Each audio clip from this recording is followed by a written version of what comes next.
ఉభయ రాష్ట్రాల్లోనే అత్యంత వైభవంగా జరిగేటువంటి గోదా కళ్యాణ మహోత్సవము ఈ నెల 14వ తేదీ నాడు జరగబోతోంది.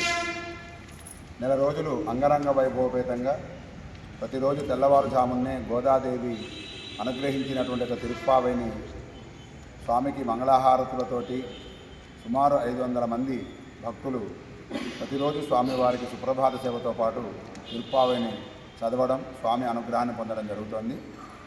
దీని ముఖ్య ఘట్టంగా గోదా రంగనాథ స్వామి కళ్యాణం మన సూర్యాపేట పట్టణంలో గోదా శ్రీనివాస కళ్యాణంగా మనం నిర్వహించుకోవడం ఆనవాయితీ.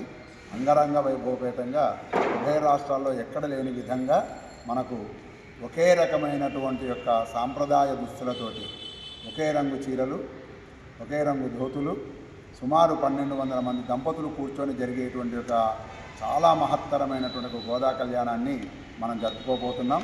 ఇప్పుడే మన సూర్యాపేట మార్కెట్ కమిటీ చైర్మన్ గారు శ్రీమాన్ కొప్పుల వేనారెడ్డి గారు కరపత్రాన్ని మనం ఆవిష్కరించుకోవడం మన అందరి అదృష్టంగా భావిస్తూ జై శ్రీమన్నారాయణ. వెంకటేశ్వర స్వామి దేవాలయంలో 14వ తారీఖు నాడు గోదా శ్రీనివాస కళ్యాణ మహోత్సవ కార్యక్రమ శుభ ఆహ్వానం పత్రికను ఇప్పుడు ఆవిష్కరించుకోవడం జరిగింది.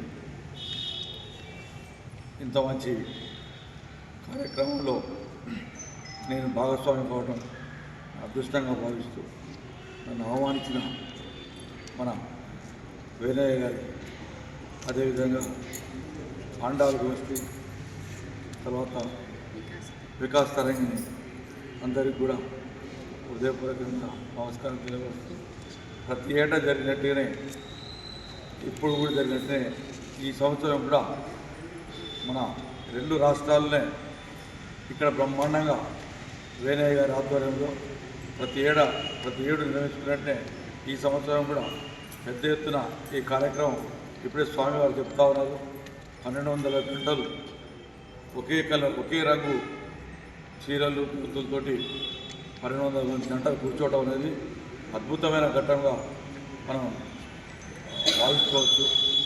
ఇంత పెద్ద కార్యక్రమంలో నేను పార్టిసిపేట్ కావడం నా అదృష్టంగా భావిస్తూ ఇది జయప్రదం కావడానికి అందరూ కూడా సూర్యాపేట ప్రజానికం దీన్ని సహకరించి దీన్ని జయప్రదం చేసుకోవాల్సిందిగా కోరుకుంటూ ఉంచుతాను.